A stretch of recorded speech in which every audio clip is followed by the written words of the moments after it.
सुरू होणार आहे।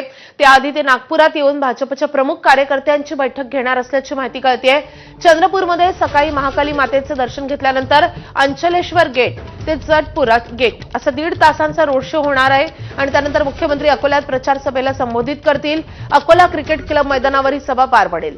त्यानंतर मुख्यमंत्री देवेंद्र फडणवीस अमरावतीमध्ये रोड शो करणार आहेत। भाजपच्या उमेदवारांच्या प्रचारासाठी पंचवटी चौकातून रोड शोला सुरुवात होणार असून शहरात ठिकठिकाणी मुख्यमंत्र्यांचे जंगी स्वागतही केलं जाईल। दरम्यान चंद्रपूर जिल्ह्यामध्ये भाजपचे नेते सुधीर मुनगंटीवार आणि किशोर जोरगेवार यांच्यातील वाद थेट संघर्षाच्या टप्प्यावर पोहोचलाय। महानगरपालिका निवडणुकीत इच्छुक उमेदवारांचे फॉर्म आणि त्यासोबतच एबी फॉर्म वाटपावरून दोन्ही गटांमध्ये उघड नाराजी पाहायला मिळाली होती। या वादामुळे भाजपचे उमेदवार आणि कार्यकर्ते संभ्रमात पडले। अशा पार्श्वभूमीवर आज मुख्यमंत्री देवेंद्र फडणवीस यांचा चंद्रपूर महानगरपालिकेसाठी प्रचार दौरा होतोय। फडणवीस या दोन नेत्यांमधील विसंवाद मिटवणार का याकडे सगळ्यांचंच लक्ष लागलंय।